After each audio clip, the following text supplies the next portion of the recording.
De temps en temps, vous vous demandez pourquoi un petit maire de campagne se fait avoir jusqu'à choisir systématiquement les solutions les plus chères et les plus contraignantes pour ce qui est de l'eau, par exemple.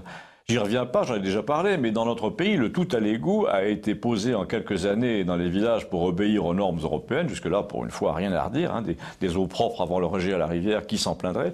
Personne, sauf que pour obtenir ce résultat, il y a eu une conjonction d'influences en faveur de certaines grosses sociétés de distribution de l'eau qui proposaient un contrat global, on fournit l'eau du robinet, on traite l'eau qui en sort, etc. Les solutions proposées étaient toujours très complexes et très chères, genre pompe de relevage, des eaux usées, etc. Bizarrement, il suffisait d'un coup de fil pour voir débarquer un cabinet d'études qui vous avait dans le viseur probablement depuis des semaines, mais le maire, qui visiblement ne se doutait de rien, ne savait pas qu'on l'attendait au coin du bois. Il a donc signé pour tout, le cabinet d'études, les solutions intégrées, le plan d'amortissement. Du coup, l'eau chez nous est horriblement chère. Lors d'une réunion, un type de la société qui fournissait, et même allé jusqu'à demander aux autorités municipales que nous étions, que les petits vieux qui puisaient dans la rivière pour arroser leur jardin cessent de le faire et utilisent le point d'arrivée d'eau doté d'un compteur. Un conseiller lui a dit, voyons, je vais organiser une réunion, en effet, vous allez dire vous-même aux propriétaires de jardins qu'ils doivent plus utiliser l'eau de la rivière. Hein. On est d'accord? Je vous suggère de ne pas porter de vêtements trop salissants ce jour-là. Bizarrement, la réunion n'a jamais eu lieu. Et l'obligation n'a jamais été édictée. Ensuite, l'eau de la fontaine du village a été décrétée non potable alors que tout le monde la buvait et tout le monde continue d'ailleurs à la boire. Les randonneurs nous demandent si c'est vrai. On leur dit non, évidemment, c'est pas vrai, c'est des magouilles avec la compagnie et ils remplissent leurs gourdes. Et donc finalement, plusieurs années après, tout le monde est extrêmement mécontent de la compagnie des eaux.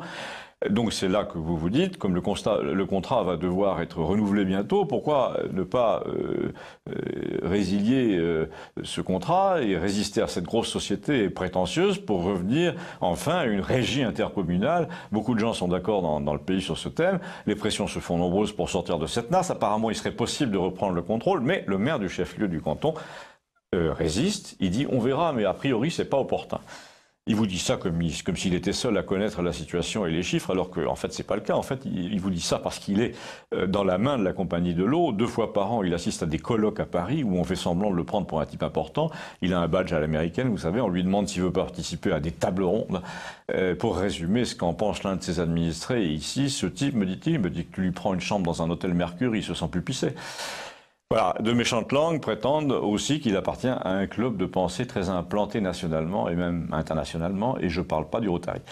Les gens de la compagnie de l'eau, visiblement, font partie du même club, mais il paraît que les gens qui disent ça sont des complotistes. Moi, par exemple. Il paraît qu'il faut s'en méfier.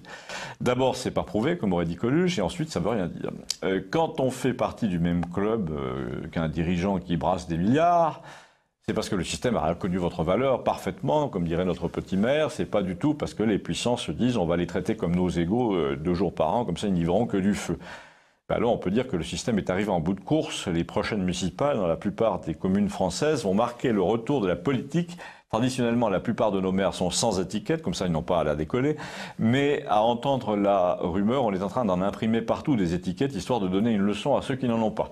Cette fois, ce sont eux qui vont avoir des surprises. Racontez-moi, s'il vous plaît, si c'est le cas chez vous, et ne manquez pas de signaler l'existence de ce sujet à vos amis, si vous l'approuvez, en le retrouvant sur votre moteur de recherche sous le nom Campagnol TVL.